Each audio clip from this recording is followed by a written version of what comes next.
This is the Elevate Construction Podcast, delivering remarkable content for workers, leaders, and companies in construction wanting to take their next step. Get ready to step out of your comfort zone with Jason Schroeder as he encourages you to do better, live a remarkable life, and expect more. Let's go.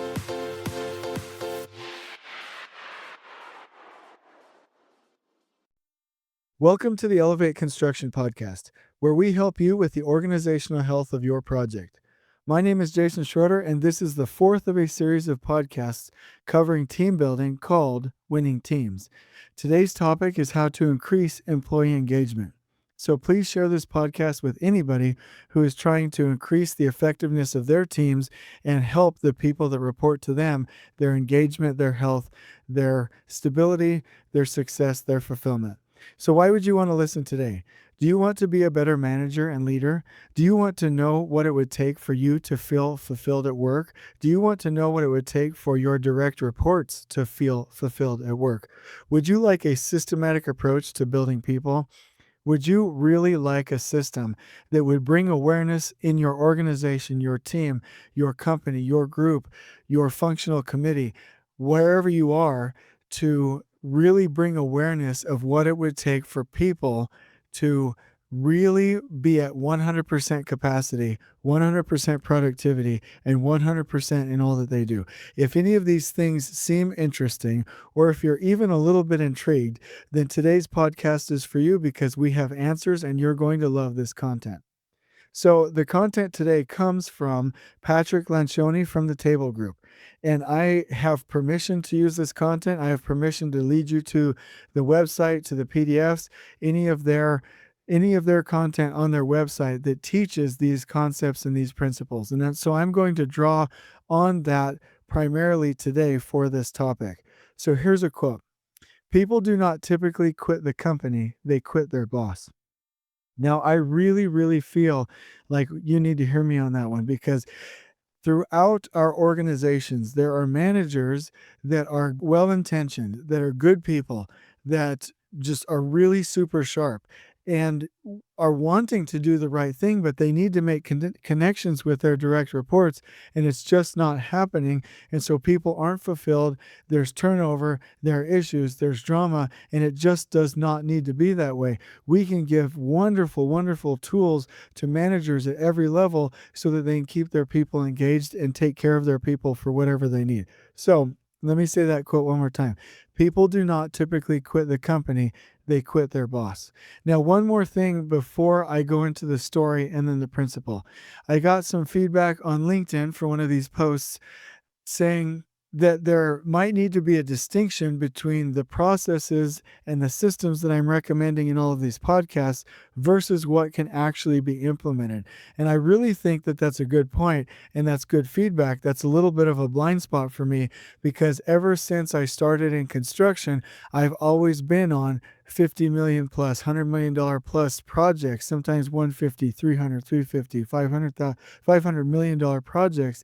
So my mind is always hardwired for these large scale projects for these bigger teams. What I would say, though, is that even if you're doing smaller projects, a $100 million project, a $2 million project, or if you're a smaller company, or if you have a smaller team, there are ways to implement these concepts scaled down, obviously, but to be as effective. The other thing is I'm providing solutions that can be scaled anywhere. However, it is not lean. It is not a lean concept to provide solutions where there aren't problems that need those solutions, right? We need to be understanding what a customer wants, what the conditions of satisfaction are for that particular project. We need to know what problems that team is facing, and we need to know what resources are available to custom tailor solutions that will make for an operationally excellent project and for a stable and healthy team. So if you ever need help with that, please reach out. I would be more than happy to collaborate, to help out, to provide advice, to listen, to learn from you. Whatever the case may be, we're trying together to change this industry for the better. So that's a quick plug for any of these concepts. Please scale them, tailor them, Implement them in a way that will work for you, your organization, and more specifically, your project and the voice of the customer your customer needs. That is the lean concept, to address the specific problems that you have on your project, which might not be problems. They're probably more like opportunities. So let me tell you a quick story that ties into the topic we're going to discuss today. So I remember being at a company and feeling like I was in a spot which was very unfulfilling. I was successful, I had the position, I had the title, but I was not fulfilled and I couldn't figure out why. And all I could remember saying every time that I was bringing this up to the leadership team was, "You don't need me. I'm not relevant. I'm not able to help anymore because I'm not needed." And I didn't really have the skills to explain it in any other way. It was just, "You don't need me." And I remember that being so frustrating to the people that I was talking to because I couldn't articulate what was wrong. Looking back, the issue was that I was missing one of the three things. I didn't have measurable goals. I did not have relevance. I didn't know how I was relevant to the organization, and I didn't have somebody who personally knew me. Now, those are the three things that we're going to discuss here in a minute. But the story is still pertinent for us as an introduction here because I didn't really know what was going wrong, but I didn't have somebody who was like interested in my life. I was just trusted to go do my job, but I didn't know what winning looked like. I was just kind of out there completely in a situation where I was autonomous. I was also anonymous. I was like out there on my own. And I didn't know how what I was doing was relevant to the mission of the organization other than just to make people feel better. I was a comfort blanket. I would solve their problems. I was, creating stability so everyone else could go do their jobs. But that was not communicated and I was miserable and I didn't know how to put that into words. So why am I telling you that story? Because I bet you there are people, maybe it's even you, maybe it's one of your employees that is having a hard time putting into words what is wrong, but really it's that one of the key three things is missing here that an employee needs to feel fulfilled at work and to be fully engaged at 100% capacity. And maybe it's not 100%, maybe it's 90%, but I'm talking like we need to get out of the 20, 30, 40, 50 percentile range. We need to get up into those higher percentages of capacity utilization. I've always remembered, and I can't find the source anymore, but I've always remembered that story of a man who retired after 40 years. And at the retirement party, he said in a closing speech, "For 40 years, they've paid me for my mind, and they could have, just by asking for no additional money, also had my heart." And what that said to me was they didn't engage him. They didn't fully use all of his capacities. They didn't ask for these opinions. They just had the work of his hands. They just had some of the work of his mind, but they didn't have his heart. And if we want to be multipliers, like we've talked about in a previous podcast, then we will do things that encourage our people, our wonderful, beautiful people, to be at peak capacity so that they can be peak at home, so that they can be healthy, so that they can have everything that they deserve and need in life. So that's one story. Another story is this. Once I started focusing on the truth about employee engagement and the three signs of a miserable job, once that started to become a focus for me, then I was able to be more effective. And I'm going to tell you really quickly about a couple of experiences, or actually one experience recently that has made a big difference on me. All right, so the three signs of a miserable job are irrelevance, immeasurement, and anonymity. So I'll talk about these here in a minute, but anonymity means that there's nobody that takes a personal interest in their life. They're not known. Immeasurement means that they don't have measurable goals constantly so that they can know daily what winning looks like. And irrelevance means that the person doesn't know how they're relevant to the organization, even if that just means that they're relevant to the success of their supervisor. Now, when I learned about this and I went through an in-person training on this, I was given a little cube. It's a little paper cube and it said, ask somebody how they're doing today, offer help. And on each side of this cube, there's something that can be done to go connect with an employee. And I thought that was neat, so I keep it on the dash of my truck. So when I'm going around, I usually see one of the questions because I'm always fiddling with it. Not while I'm driving, nobody get me in trouble, but I'm always fiddling with that little cube and turning it around. My kids play with it. So it's usually on a different question. And so I started the habit of talking to people and trying to connect with one of these three things. And that morphed into more intentional discussions, meetings. And then that morphed into, you know what? For the people that I have involvement with on a constant basis, for the people that I've been training in field engineer and superintendent boot camps, for the workers that we're mentoring through this program of field management, for anybody that I can, where I can have a difference in their life, I'm going to go have meetings. So I started setting up one-on-one meetings with people. I don't have my computer open. I don't have anything else open. I don't have an agenda.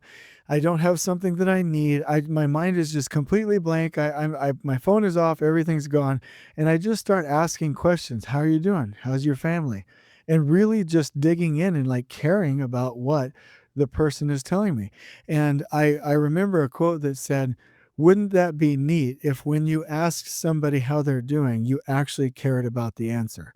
And so that's what I started practicing doing because, I'm ashamed of this, but all throughout my life, how you doing? And then I don't care. Like it's just something that I say, but I'm starting to care. So getting into these meetings and asking these questions, I'll ask things like, who are you connected with? Who do you have to talk to?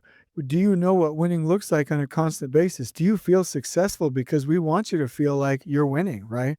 Do you know how you're relevant? And if not, then I'll tell them how they're relevant and have emotional connections with these folks. And it's quite beautiful actually. And what I'm noticing is that there are a lot of people that are struggling. About 8 out of 10 people are depressed and they need help right now, especially during COVID-19, right? And they don't know how they're relevant and they don't have answers to these questions. But when we leave the meeting, and I'm not bragging or making fun or anything. I think this is fantastic. I think it's beautiful. I think it's like emotional and what we should be doing. Half of the time people tear up and show the pain that they've been dealing with, and they so much appreciate this connection from somebody else in the organization. And I've noticed that there's follow-up after those meetings. There are emails after those meetings. There's progress after those meetings. There's hope after those meetings.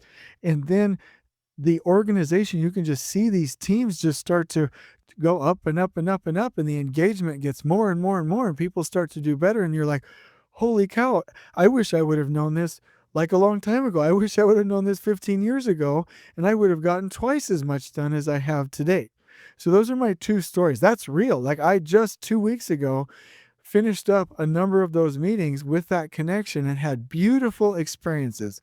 I'm not overdoing it when I say that they were emotional, personal, and sometimes even spiritual connections that really helped people out, and I was helped and healed in the same process. Now, let's talk about what these three things are. Now, I'm going to do a little bit of reading. I typically don't do that. I just go from memory from a bullet list.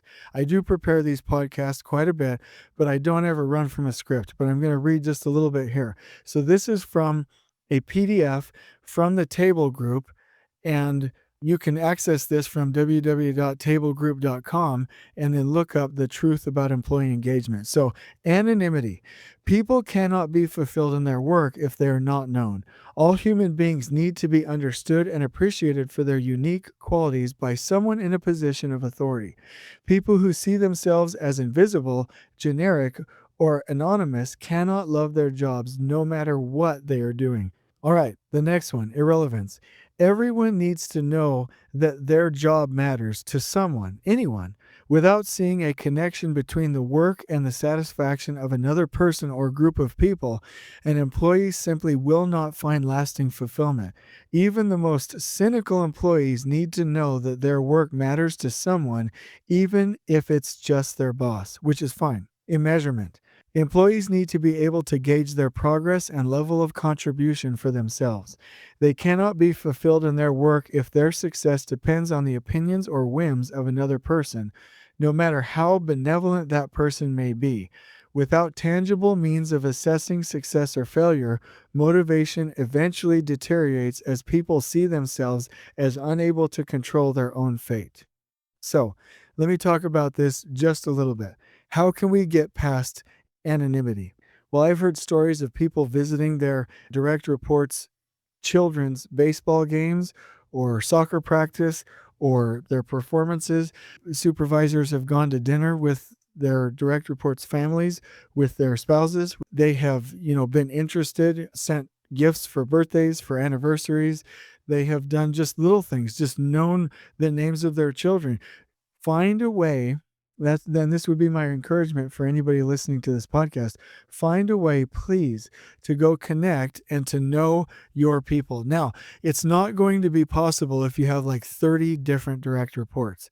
I would very strongly encourage you to restructure your organization to where you have about 6 to 9 direct reports. You don't want to go too much more than that. In fact, I would recommend 6. And so anytime I'm working with team development and organizational health, I always go back and look at the system of mentorship, the system of direct reports, the hierarchical structure. And I hope there's not hierarchy, but the structure of direct reports, of coaching, of managers, and direct reports. I always look at that. You have to have the right amount of people. I typically focus on about 6 people to go get to know them, take them and their spouses out to dinner, to go do special things, right? That's how you go do that. And it's not insincere. I do care. But I often feel like, you remember in like the Looney Tunes cartoons, you used to have like a shoulder angel and a shoulder devil, and you were trying to decide what to do. Well, I feel like after anybody comes out of a conference or a training or read a book or something, all that little shoulder devil has to do is just to get somebody to not write it down. All I have to do is get that person. If I'm the shoulder devil, I just have to get you to not write it down, not put it on your Outlook calendar, not put it on your to-do list. That's all I have to do. So this sucker, if I'm the shoulder devil, right, I can get this sucker to forget everything he or she just learned if I just keep them from doing anything about it. So I'm not talking about insincerity here. I'm talking about making it intentional, making a system to where you will remember, you will be triggered to go do those things that you sincerely and naturally want to go do. For irrelevance, explain to people why they are relevant. In meetings, explain that report or that thing that they did, why is that relevant to the team? And sometimes I think that you'll experience something like I do where you're like, oh my gosh, there's Jason telling another story or like preaching to us again. But it matters to tell somebody, you know what? You doing these inspections means that the project superintendent can plan and execute work. The inspectors trust us. The owner knows that we have it under control, and you are helping us to get this next project. Comments like that to help them know why they are relevant. I can't give you any better advice than to just tell people why what they do matters. And if they're looking at metrics and reports and things like that, explain it to them. These metrics help us to see red flags earlier so that we can protect families, so that we don't have to go crash land a project. You are protecting families. You are protecting children. You are protecting people's health right now. You are a part of a great cause. It's not just about metrics. And I'm specifically thinking about like the scheduling department in this example. They're not just building schedules. They're not just producing metrics. They're saving people. And in fact, with the current scheduling department where I'm a part of that team and I'm helping develop that team, the mission statement for the scheduling department is, and just real quick, see if you can guess what it is. Okay, time's up. The scheduling department's mission statement is to protect the work-life balance of our people. What does that have to do with scheduling? It has everything to do with scheduling. If we don't do a good job in pre-construction, if we don't have a good healthy schedule, if we don't do a risk analysis, if we don't have a fresh eyes meeting for that, and if we don't recognize problems early enough with a schedule that will trigger us to problems, then we will have a problem on our hands and we will hurt people, right? Cost, schedule, safety, and production, all of these things are equal, but scheduling comes first. Scheduling allows the others to be successful and it protects our people. Make sure that people know how they're relevant. That was just a quick example. Now, immeasurement. The best way that I would suggest to do this would be to not be too prescriptive with this, but to be very clear about what winning looks like, right? So some people go right into, I'm going to make a 32 item scorecard for my employees. I don't know that that's exactly what we mean here.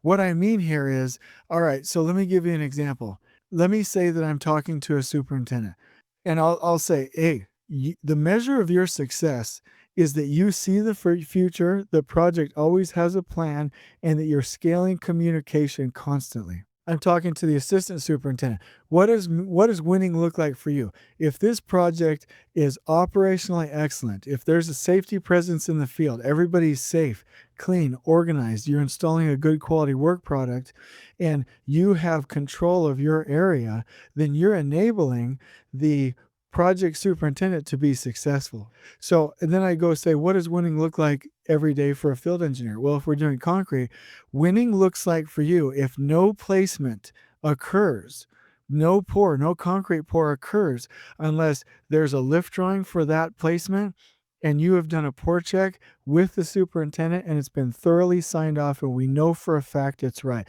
That's what winning looks like. If you can do that every day and go home, you are a success.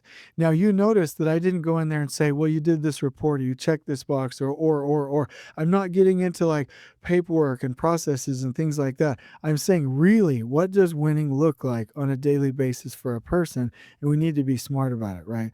So let me go into the concept of anonymity.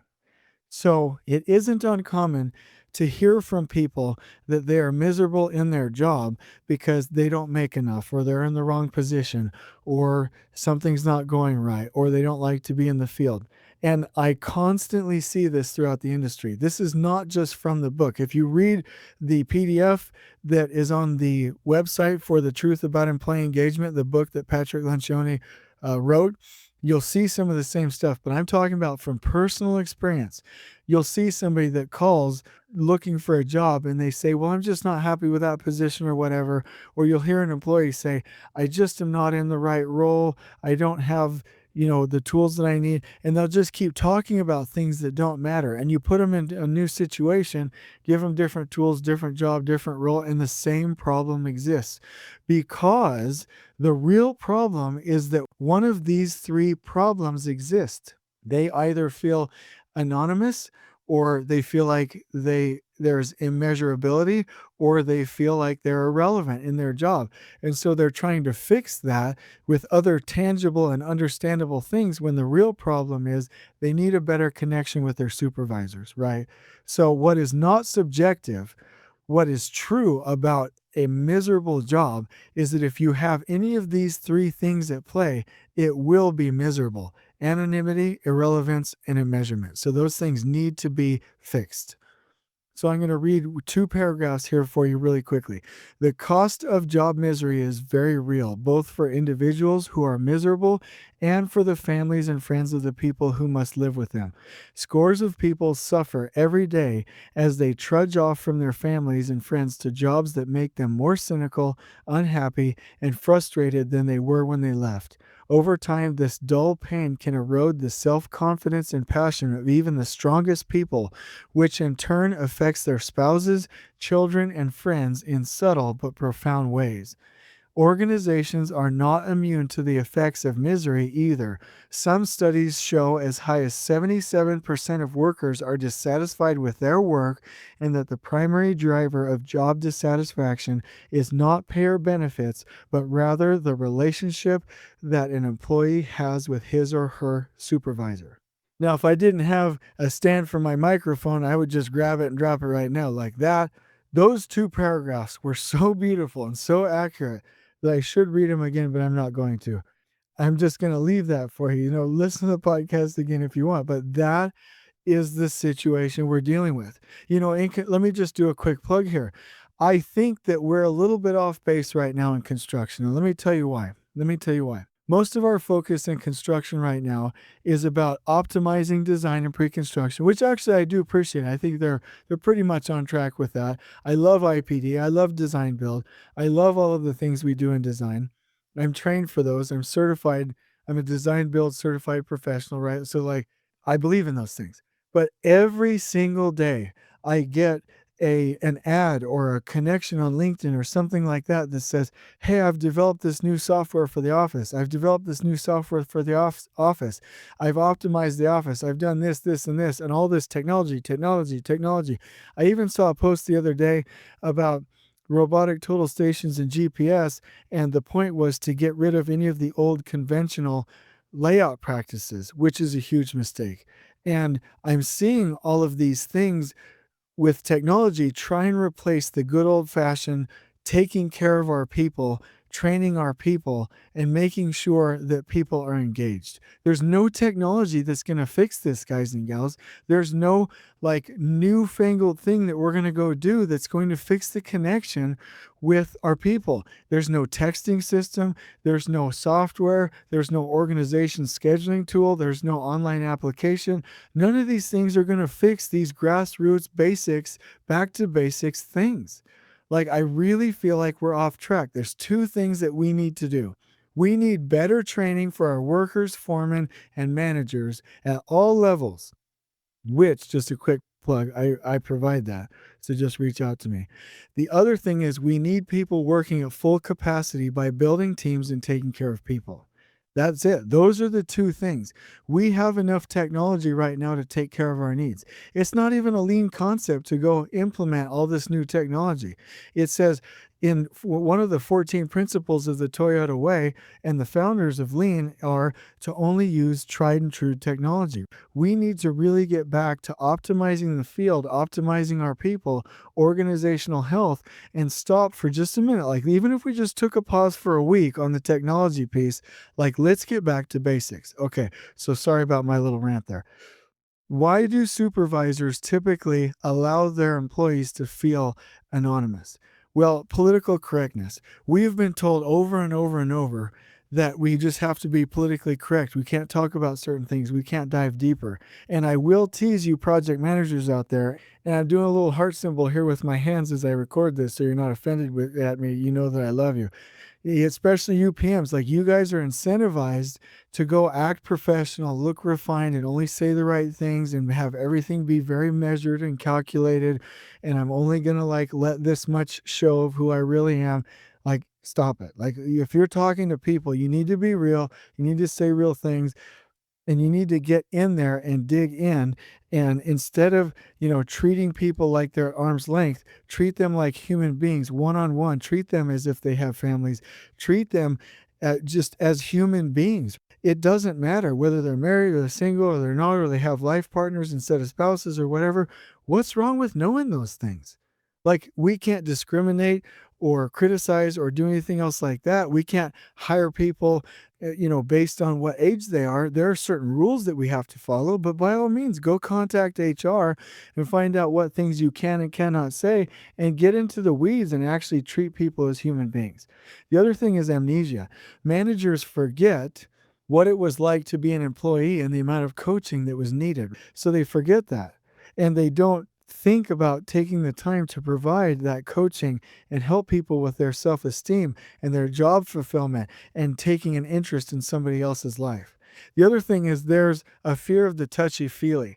Now, I grew up with some of the hardest and gruffest general superintendents that I've ever met. Some of them I still talk to this day, and it's been like 20 years, you know what I mean? And they're a little bit gruff. And I love them, and I write books about them, and I distill their concepts down. But I do think that they were a little bit wrong about this one. It is okay to go interject a human element in our relationships to make sure that we are ensuring that our people are fulfilled. Often people don't bring these things up because it's embarrassing, it's too touchy-feely, and they're too uncomfortable with it. And so we need to get past that, and we need to make sure that there is no fear of being disingenuous. There is no fear of getting into this conversation and getting into this sticky business of emotional intelligence. And we need to get in and be interested in people. One time I heard a general superintendent say, I'm not here to be anybody's friend. Like, I don't care about your personal life. I don't invite you over to my house and this and that. And I'm like, wow, what a jerk. Like, I'd say another word on here if I didn't think you guys would think less of me, but like, what's that all about? Like, We have the ability in the 60 hours that we're at work with these people to bless their lives, to take care of them, to ask them how they're emotionally doing, to support them in their personal life, their religious functions, their different belief systems and the things that they're going through in their life. And there's nothing wrong with asking about these things. We don't have to be scared about them for fear of getting in trouble. The only time we would get in trouble is if we criticized somebody, or if we said something that was offensive, or if we were discriminating, or if we hired somebody or fired somebody based on a protected class. So go figure out what those protected classes are, right? So the superintendent that said, I'm not here to be anybody's friend, I just do my business, blah, blah, blah. I immediately just think you're a bad manager.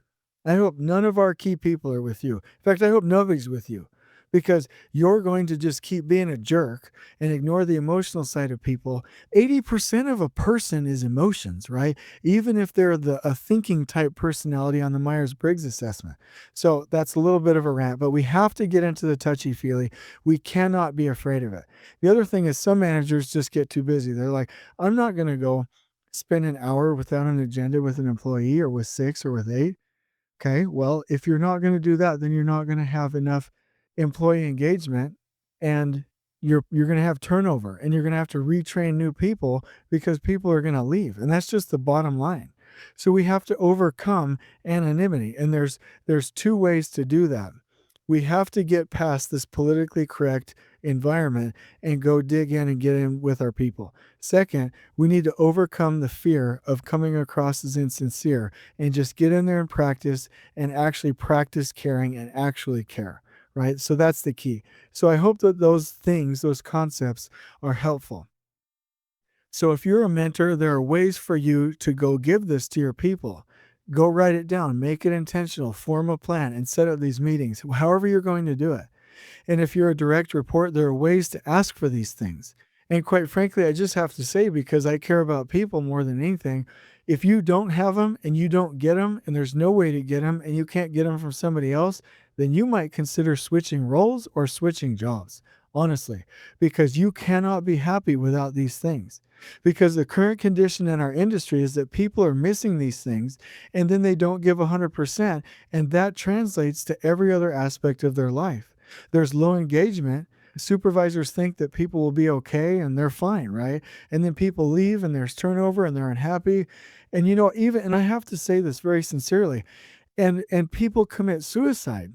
Like in the last 6 months of the companies that I do business with, there's quite a few of them. I know of at least 5 or 6 people who have committed suicide. And we wonder why these things happen. Yes, there's emotional issues there. Yes, there might be depression. Yes, there might be chemical issues. Yes, there might be other extenuating circumstances. But how would we know if we're not connected? Could we have prevented any of those things? If somebody leaves, if there's turnover, if somebody turns in their notice, or if somebody doesn't show up to work and they escape the problem, and we're like, well, that's just the normal way of doing business. No, it's not, everybody. We can change this by addressing these 3 things. So the solution is to have intentional check-ins, to practice providing the needs of your employees, and to follow this process, and to just do it even if you feel like it is a little bit insincere. The first connecting meeting that you have with one of your direct reports, I promise you, you will get out of the insincere phase. You will see how important it is to your people. So here are a couple of tips and tricks. Do not have other content or agenda items when meeting with somebody. Connect on a real level. Go in there, get out of your comfort zone, and connect on a real level. The meeting may feel like a waste of time, but it's not. Leave there knowing that you've made a difference in somebody's life. And set reminders and follow up. And if you need something like that little cube that I have on my dashboard, go get it. Let's get this done. And here's a recommendation for you. Like, here's a challenge. I would challenge you to go, actually, you know what? I've mentioned a lot of books in these podcasts. I've probably mentioned to you like 40 books, and I've got hundreds and hundreds more to recommend to you. But if there was one that I had to choose that you would actually go read, I would recommend you download on Audible The 3 Signs of a Miserable job, or the other title for this book is The Truth About Employee Engagement, and to listen to it. It's well written. It's written based off of a story. It's a quick read. It's fantastic, and you will go do so much for your people. You will go do so much for your people. So that's the challenge, right? To go get this done. And the vision for this would be that everyone on your team is working at 100% capacity. Everyone feels fulfilled. Everyone is successful, and they have the things they need to be happy. And it's not just some ambiguous thing, or I don't know what they are. I don't know that personality type. It's not confusing. It's not ambiguous. It's not subjective. There are 3 hardline factual things that you can give your people tomorrow to make sure that they are engaged and they are at 100% capacity. So please reach out to me on LinkedIn if you have any questions. If you need the website again, if you want to talk to me, if you want feedback, if you want to follow up to this, if you want a podcast topic, if you have any criticisms, or if you want to do an interview. But I do want to say that, man, wouldn't that be exciting? And I'm not just faking this. Like, I'm saying seriously, like, wouldn't that be exciting if everyone in construction felt that way? What if all of our workers felt that way from their foreman? What if all the foremen felt that way from their supers? What if all the supers felt that way from their direct supervisors? That would be just so wonderful. And we would increase productivity in construction through training and through this engagement. Those are the 2 things where we need to focus.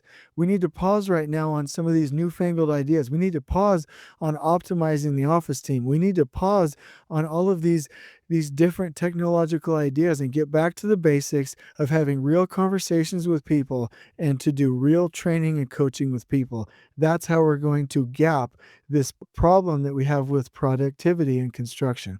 So I hope this helps. Please go read that book. Please go start practicing with these 3 things. And until we meet again, I just really do want for you the success and fulfillment for you, knowing that your people are super happy and that you are being a great, wonderful leader and manager. Until we meet again, on we go. Please join us next time in elevating the entire construction experience for workers, leaders, and companies coast to coast. If you're enjoying the show, please feel free to share with your construction colleagues and help us spread the word by rating, subscribing, and leaving a review on your preferred podcast listening platform. We really appreciate it. We'll catch you next time on the Elevate Construction Podcast.